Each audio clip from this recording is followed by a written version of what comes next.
Hi guys, and welcome back to You and Him. Now we're back in Park Bend, Arizona, 11:15 a.m. You arrive at an old run-down trailer park, pulling into a dirt driveway that leads to a selection of mobile homes clustered together as a gathered congregation. Wooden slates meant to serve as fencing offer a piss-poor attempt to separate them, provides some form of privacy for the local residents. Few people chatter in the middle of the road and ignore you while you're forced to navigate around them. You almost take out a portion of the aforementioned bench, which garners a visceral reaction from one of the men standing on the road. He shouts profanities after you and whacks the bumper of your car with his steel-toed boot before he can drive away. You're the one standing in the middle of the road. A cute little welcome back to the neighborhood present, all in the form of a new dent. How lucky! You just can't wait to beg your aunt to stay. White knuckle gripping the steering wheel, you follow the rocky road right up until you come across a double-wide trailer painted tan with a slightly darker trim. The lawn is freshly trimmed and there's a lovely cactus garden growing, and that's not your stop. Oh, this is our stop. Nope, it's a teeny tiny trailer sitting next to the double wide where looking flamingos dapple the lawn in splashes of neon pink. Your new possible home. Teeny tiny trailer, not the double wide. Again, you're oh so lucky. You should really start playing the lottery. Putting your car into park right next to a potted plant that's brown and withered. You step out and notice one of the blinds shifting as though someone bent to peer out of it, only to quickly pull away. You head for the front door, actively avoiding the middle step of the porch, which remains unfixed after it caved in 2 years back. You raise your hand to knock, but it opens before you can. A hand reaches out from the darkness and lashes onto your wrist, causing memories of Adam doing the exact same thing to come flooding back in a rush of panic and fear. He can't be here, he can't. Before you can open your mouth to even scream, the hand yanks you inside, another clamping over your lips as the door clicks shut. Your pulse palpitates in fear as you try struggling out of your captor's hold. Bite hand or go limp. Go limp. You allow your body to slump, catching your assailant off guard. They stumble as your body weight pulls them forward and you manage to twist and spin out of their grasp. They manage to catch themselves mid-fall. You squint in the darkness and recognize the silhouette. Feminine and definitely not Adam. The voice is distinctly female. Aunt Ruth? What the hell was that for? Yep, it's your aunt, alright. I thought you were someone else. Who else would I be? No one else lives here, you stupid brat. Turns and you hear the deadbolt lock in place, followed by the rapid succession of 4 more clicks coming soon after. You know what, you shouldn't have given me all her guns. Baby. When did she even get all those extra locks? There was only one the last time you checked. Aunt Ruth. Shh. Spittle flies from her lips as she stretches you and your mouth clamped shut with a resounding snap to the teeth. You watch as your aunt presses her ears against the door, quieting her breathing like she's afraid someone will overhear. There's only 2 possible reasons for this. Either the problematic neighbors are drawing penises on her flamingos again, or something really sketchy is going on. No pun intended. When Ruth finally pulls away from the door, she breathes a dramatic sigh of relief, full on pressing a hand to her chest, thanking God as if you're not standing there, witnessing the whole debacle. Before you can comment on her erratic behavior, your aunt turns to you with her arms crossed over her chest, clucking her tongue. Now tell me why you're here. When you don't answer fast enough for her liking, she sneers. What, did your uncle demand you take something else from me? Sorry to disappoint the 2 of you, but I have nothing left to give. I'm not here because of him. I'm here because my living situation has gotten a bit complicated, and I need a place to stay while I sort things out. Your aunt's eyes narrow, or at least you imagine they do, considering you can't see due to the distinct lack of lighting. But you know your aunt's change in expression due to the disturbance in the air, slight shift in the winds. You trained long and hard to read situations like this, guided by your giddy ancestors. Okay, Star Wars joke aside, just know her by now. Ah, sir, you're only visiting because you want something from me. Why am I not surprised? The comment irks you. Who were you delivering those guns for again? Certainly not yourself. That road trip from hell is the entire reason you're in this mess with Adam in the first place. Did we ever cross paths? It's not like you want to room with her, but you got nowhere else to go. Not when you discover your worst fear a couple hours earlier. Okay. This is still on us, right? Okay, we are. Park Bend, Arizona, 9:15 a.m., aka 2 hours earlier. After repairing your shoulder and taking a quick power nap in the front seat of your car, you find yourself sandwiched between booths at Briar's Bar and Grill nursing a glass of water with an empty plate in front of you. You were drawn in by the warm smells and advertisement of cheap food. Searching for your car for pocket change, you managed to scrounge up just enough in order to get something decent and moderately filling. The way your jaw unhinged when you dug into your meal kind of scared the waiter off. He hasn't asked to refill your glass, and every time you glance over at him, he looks a little pale, opting to converse with other patrons instead. Not that you mind. As long as you're allowed to order while you come up with a plan, you don't mind the lack of service.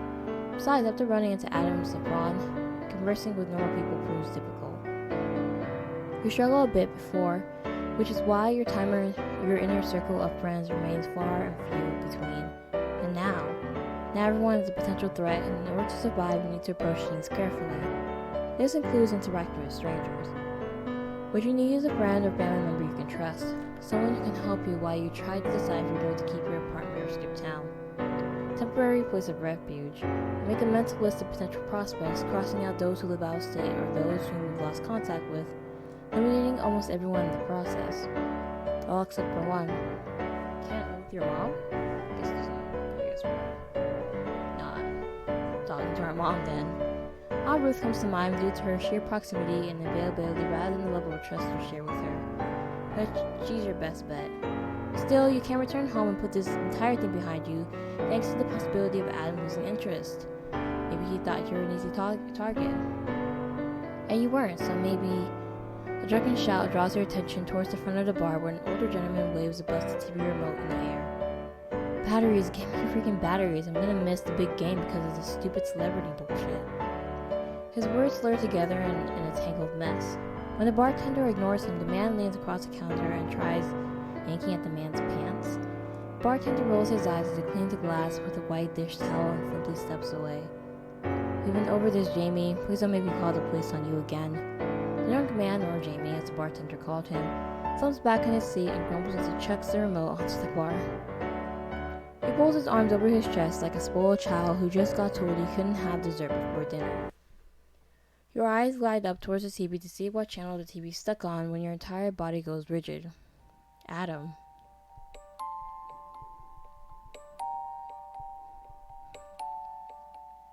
On the screen, the camera captures close-up shots of Adam's signature purple hair to his iconic earring before finally landing on his face. He beams at the camera with the same exact smile he wore moments before he plunged the knife into your shoulder. A wolf in sheep's clothing. He really knows how to blend in, huh? Your nails dig into the meat of your thigh, wishing he could expose his true identity when the camera switches over to the interviewer, who already wears a smile of her own. She introduces herself as Lawrence D. Tavino, and exudes practiced competence that one can only develop after years of working with A-list celebrities. Today we're here with Adam Guadin, composer and lead vocalist of Cake.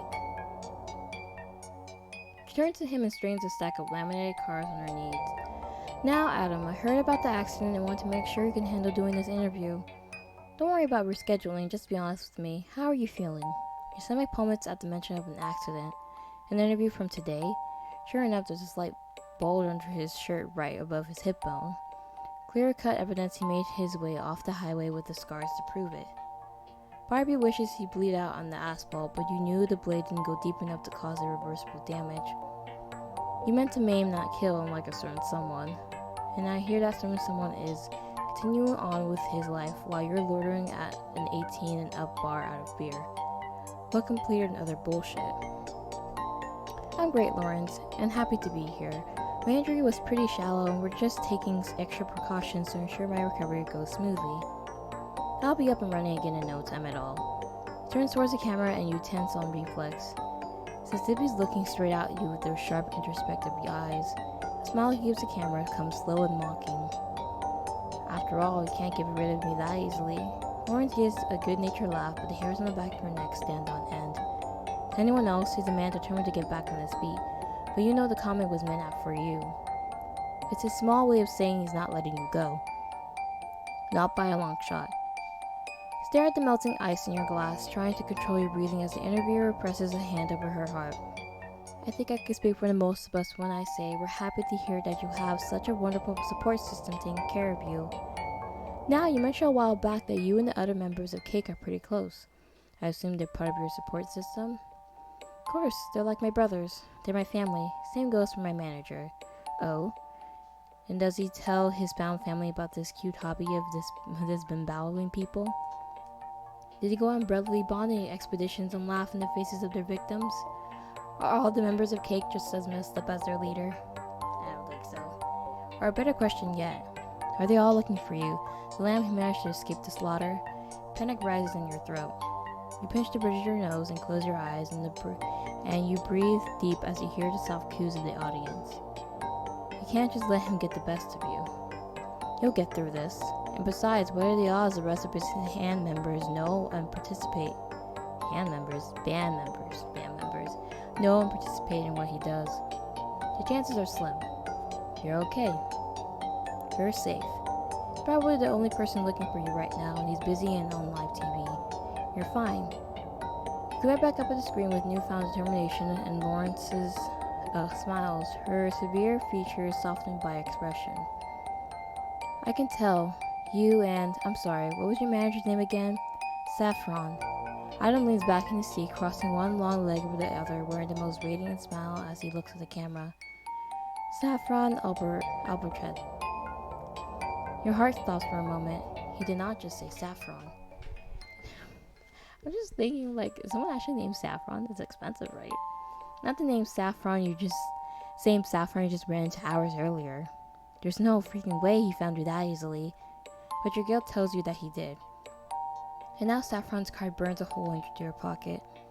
Unable to ignore the facts any longer, you withdraw your wallet from your pocket with shaky fingers and pluck out the business card given to you hours earlier. Sure enough, embossed in white ink, Saffron's full name stares back at you. Saffron Albertcheck. Saffron Albertcheck, who works with Adam's band. Saffron Albertcheck, who licked your blood off his fingers like it was Gamer Gal bathwater. Gamer Gal bathwater. The same man who ran into you at the gas station was only a 10-minute drive from here. That's Saffron Albertcheck. He knows what your car looks like in the license plate numbers. He saw you get in it. He watched you as you drove away. You thought it was odd he didn't follow you. You were prepared for that because you thought he was just another creep. But now... You stand up so sharply you almost knock your table over as you frantically scramble out of the booth. This is bad. Really bad. There's no doubt your meeting with Saffron wasn't just a big coincidence. He was probably patrolling the entire area looking for you, and bada bing, he found you within 24 hours. He only surmised one reason he didn't come after you. It's because he's saving you for Adam. And once Adam finds out what area you're hiding yourself in, he's going to come for you. And not the sexy kind. Not the sexy kind either. You need to leave and get to your aunt's now. He almost steamrolled past the waiter carrying a large platter and apologized over your shoulder as you hurry out the front doors. Voice calls out to you, but you ignore it, too occupied with getting the hell out of Dodge. The Arizona heat almost knocks you off your feet for the second time today, but you power through as you race towards your car and hop inside. The waiter who called after you is frantically waving his hands over his head. You rev the engine and peel out of the parking lot, not even paying attention to the waiter and what he holds in his hands. What did he hold? Okay, back to us. Current time, Park Bend, Arizona. Go home. I'm not here to run a charity case. Aunt Ruth's harsh words snaps you out of your flashback. They're clipped, leaving zero room for debate as she rifles through a nearby cupboard. There's a bunch of liquor inside, vodka, rum, moonshine even. A good portion of them are half-drained, and your aunt scratches her head, muttering to herself. When she notices you watching, she slams the cupboard shut. Go on, leave. I already told you you're not welcome here. Now get. From the set of her jaw to the outward jet of her hip, you can tell she's 2.2 seconds from going off. She's a stubborn woman with sudden grit and a nasty attitude to boot. But if there's one thing you know about her, it's her weakness for free manual labor. The entire reason she claimed to have married your uncle was because he took over the housework and paid the bills. bona fide user. You have to barter with her for a safe place to stay. Your eyes drip towards the sink, clustered with grimy dishes and cups filled with sour and milk. Ugh. They tower like a fragile stack of cards ready to blow. Pick up a fork with dry flecks of something on the tines and wave it around. I'll take care of any and all chores if you let me stay. Her lips twist like she just sucked on a moldy lemon. And her jaw loosens, and her initial stubbornness recedes. And grocery runs? Done and done. She hesitates, but clearly just for show because she wants you to think she's doing you the world's biggest favor. Then, fine, but if you slack off, I'll boot your ass out back where your little old LeBron sleeps. LeBron's a cactus. She's talking about a cactus. Won't be a problem. Aunt Ruth glances at her cabinet filled with the devil's juice, codename she and your uncle called their liquor in front of you when you were a kid. When you asked for some at the tender age of 9, your uncle gave you the normal juice instead and tinged it with a red food coloring. Then your aunt Griffith actually found out he gave you the last cup. Your temper tantrum lasted for 4 days. Yeah, an adult woman rambling about juice. There's a reason your uncle's your favorite relative despite not being blood related to you. Aunt Ruth opens the cupboard once more. While she's busy, you replace your fork with a sharp knife and hide it into your pants despite the fact that it's dirty. Better to be prepared for going out again. Then make yourself useful and give me a carton of orange juice for my vodka, screedy scratch tickets, the $5 ones. She locates her purse and hands you 2 crumpled $20 bills. If there's anything left over, get some paper plates. You got it. You're about to reach for the door, but quick as a whip, she's already ahead of you and latching all the locks. You don't even have time to think as you're ushered outside and tossed onto the porch. The door slams behind you, followed by locks snapping into place. You look at the money in your hands and reach for your back pocket where your wallet should be. Only that's what we forgot. Are you serious? No! It's not there. You search your card next, underneath your seat, in the center console, as well as a glove compartment box. Not there either. Then you remember the waiter calling for you, trying to draw your attention. Now you understand why. You left your wallet at the bar. Shit. Okay, we're back to him. Park Bend, Arizona. Oh, man. Adam enters Briar's Bar and Grill with slumped shoulders and the aura of a man who just lost everything. He pulls his baseball cap down to shield his eyes as he takes a seat at the bar before waving the bartender over. What can I get you? Adam makes sure his voice cracks a little around the edges as he answers. Bourbon on the rocks, please. He lets out a pathetic sniff while the bartender pulls out a glass. He works with practiced efficiency, but Adam can sense the man's growing curiosity and concern over his behavior by certain cues in his body language. Like the way the bartender chews at his lips as if he's debating on asking Adam if he's alright. Or the way he places Adam's drink of choice in front of him, soft and polite, as if he's afraid of startling a deer. Why is he crying? He's a natural empath, and one that can easily be exploited for information. Perfect. Is there anything else I can get you? Adam solemnly shakes his head. No, I'm fine, thank you, though. He keeps his voice soft and quiet as he rubs away the condensation on the lip of the glass. Forcing himself to keep a straight face, the man shifts from foot to foot. It's almost too easy. Then, as predicted, "Hey, are you okay, man?" Adam swallows thickly, and you can feel the man growing more and more worried. He's got his attention. This is perfect. Just got a lot going on, I'm sorry. He sighs and pushes away the drink. I don't even feel like drinking this. I'm just a mess right now. The man hesitates but puts Adam's bourbon off to the side and braces his crossed arm against the countertop as he leans forward. Adam scrubs a hand down his face to hide his smirk.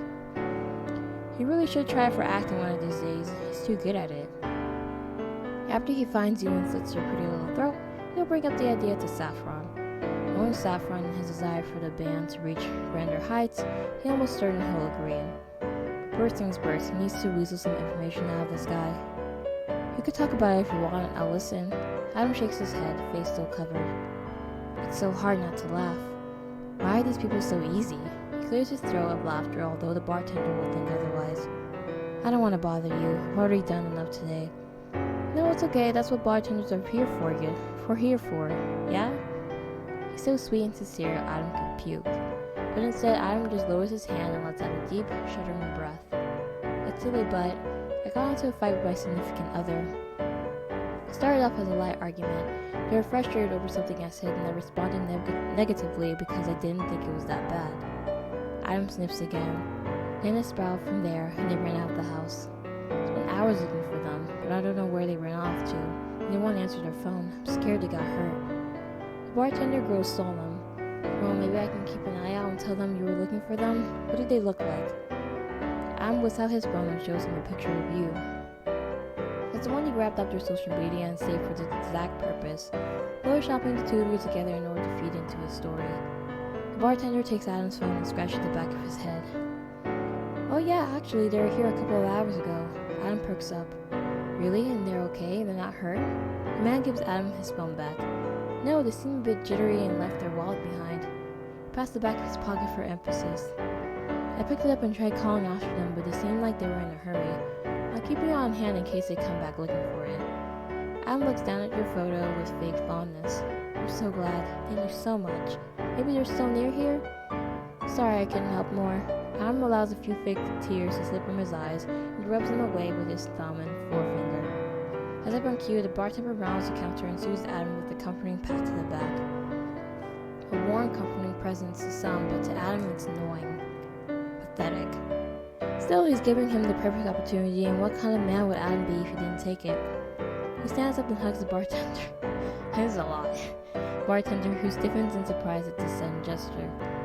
Adam gives the man a hard squeeze around his shoulders, playing up his gratefulness in order to distract him from where his other hand travels. Oh no, his fingertips brush the top of your wallet, and without hesitation he slips it out and into his own back pocket. This happens within a matter of seconds. The bartender doesn't even notice, nor does anyone else. He's got what he's wanted, plus more. Now it's time for him to leave before he overstays his welcome. He withdraws a decent-sized tip and places it on the counter. Thank you again, really. Before the bartender could even respond, his eyes going wide at the amount of money, Adam's already out the door and heading back to his car. He inspects your wallet a few minutes later, away from prying eyes at the rest stop. Adam smirks to himself as he draws it out with relish. Would have known you would have been this careless. For someone who's evaded him so long, keep making mistake after mistake. It's really sad. He hums to himself, tapping the corner of your wallet to his lips while grinning. Damn. He wishes he could see the expression on your face when he returns to the bar to find out someone was looking for you. You're smart enough to draw your own conclusions from his trail of breadcrumbs. He licks his lips, delighted at the pleasurable thought of you trembling in fear like a lost little lamb cornered by the big, nasty wolf when the bartender tells you. Will you die in the spot right then and there? Or will you wait for him to show his face first before coming to the realization that he's inescapable? Honestly, we should have gone to our uncle's and got a gun. That's a better idea. He hopes it's the latter. Adam can't wait for the chance to finally break you. But he needs to find you in order to do so. He looks back at your wallet and traces the fox black leather with his thumb, noting the worn inside and distinct smell of you. It's almost too much, the way you flood his senses with your cloying sweet scent. So he breathes through his mouth and focuses on sorting instead. Adam gets a sense of who you are as he rifles through your reward cards, studies your driver's license, and counts each coin down to the last penny. He gleans superficial facts about you, things easy to spot, even without your wallet, and puts them aside for a rainy day. Next are your crumpled up receipts. He scours through them. They range from small purchases to two much larger grocery runs. None of them are relevant. He glosses through each of them with learned efficiency until he lands on the last one. It belongs to a gas station that's quite out of the way from your residential area. The day is from yesterday, earlier in the morning, and quite a few hours before you pulled over to him thinking he was a hitchhiker. He doesn't know why you drove down that deserted highway. He never needed to ask why people did things they did before he killed them because they never escaped. Not until you. But these things are the most important questions because they're possibly a clue to where you're hiding. For what reason did you go into the outskirts of Park Bend? And why do so before making what he assumed was a long trip? He searches the other receipts for possible answers. But there is none. Adam leans back in his seat, pondering over loose theories, none of which hold any merit. And it hits him. You were visiting someone, maybe a friend or a relative or a lover. It doesn't matter why you visited them, but the possibility that you did, as well as the possibility that you were hiding out at their place, could lead him back to you. It would explain the lack of receipts. There was no other reason for you to visit. Any groceries would sit in a blistering hot car for hours, and he doubts you visited a restaurant. No, you visited someone. But who? That's a question he can't solve on his own, not without help. Flips open his phone and calls Saffron. I need you to do something for me. Okay, we're back to us. You sit outside in your idling car while beating yourself up for a solid 10 minutes. Mistakes were made, one piled on top of another and crashing you under your weight. The biggest being the fact that you agreed to drop up those stupid guns. Should have played sick or let your phone drift to voicemail because when your family calls it's never for a good reason. You want to bang your head against the dashboard until you pass out.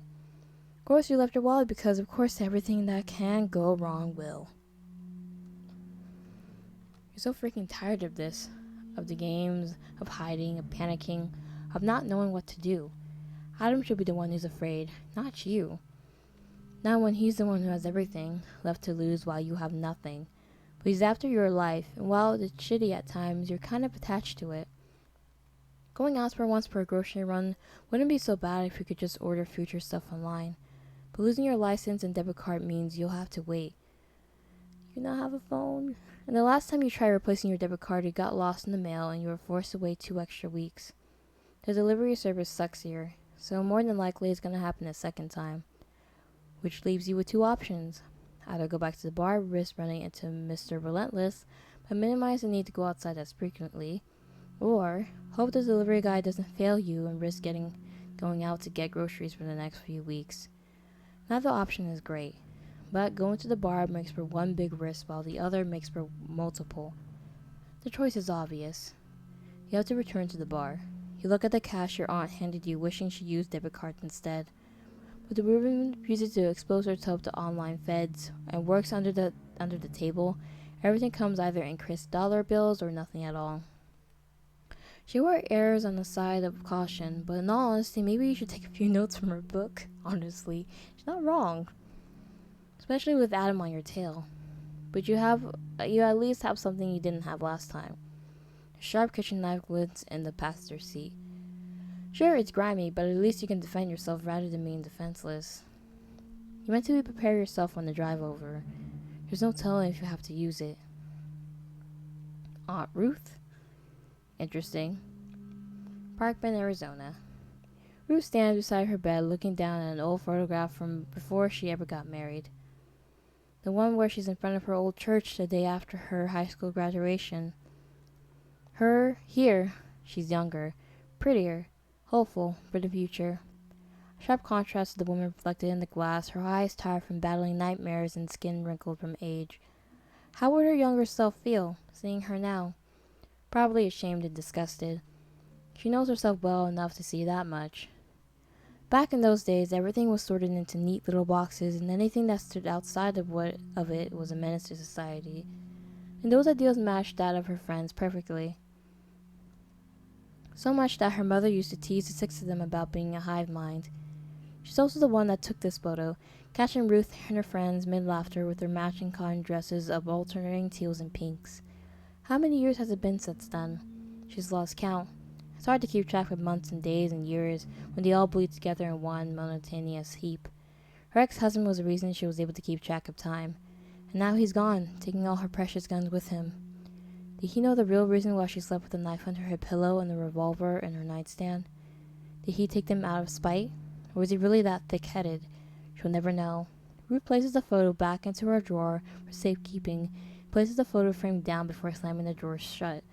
She doesn't want anyone to lay eyes on her one treasure. The rest of the photographs she had got lost after she moved from state to state. Now it's all she has left of. There's a crash, and Ruth screams before slapping her hands over her mouth. What was that? Her gaze skates over to the source of the crash. She watches as a large hand grips the ledge of the window. Oh no. No. Did they find her, the same person that got Alice and Grady and Chelsea? Yeah, who else could it be? There's no one else who would do this. No one else she's feared for all this time. But how did they find her? She's always been careful, never leaving too many traces of herself online, moving when she needed to. How are they here? Then it clicks. You must have brought them here. You stupid little... There's a crunch of boots and a soft huff of breath as someone crawls in with a head full of dark blue hair. Ruth watches with horror as the figure drops to the floor with practiced ease and rises from the ground like Lucifer himself rising from hell. He found her already? Oh my god. What the freak? Our car isn't even there. That's scary. The intruder wipes the sweat off his forehead, giving a soft little huff of breath from the effort of breaking in. He's so nonchalant. That's terrible. It took our guns too. Like he's used to getting away with this sort of thing without facing any repercussions. This Ruth stood to the ground, her body froze in place. Move. Move. Her breathing comes in unsteady pants. She can't bring herself to even wiggle a pinky finger. She's so scared. Why is she so weak? She's always been so weak. Back then with her, and now with this man who is a threat to her life. Oh God, help her. The man takes his time facing Ruth as she peels off his blue wig and cap, tossing them both to the ground with a relish. He groans as he raises his head, massaging his scalp underneath the tangled mess of purple hair. His cross earring glints in the light, capturing Ruth's full attention. Wait a moment. Why does he have that? She knows that earring, but she hasn't seen it since the unfortunate news about Clarissa came out. And back then it wasn't an earring. In fact, it was a pendant that belonged on a necklace, a gift she gave to Clarissa for her birthday so many odd years ago. Uh-oh, so where did he get it? Ah, now that's much better. The man groans and Ruth stiffens at the melodic nature of his voice. It's almost eerie how similar he sounds, just a bit more masculine version of her. That she knew his mom? Are they connected? How? Is there some conspiracy going on? And those eyes. Ruth's hand flies to her mouth as she tries covering her shock. You're not who I'm looking for. His boots crunch over the broken glass as he covers the distance between them. She shrinks back. Please don't hurt me. The intruder slowly lifts his arm so she can see the hilt of the blade tucked at his side.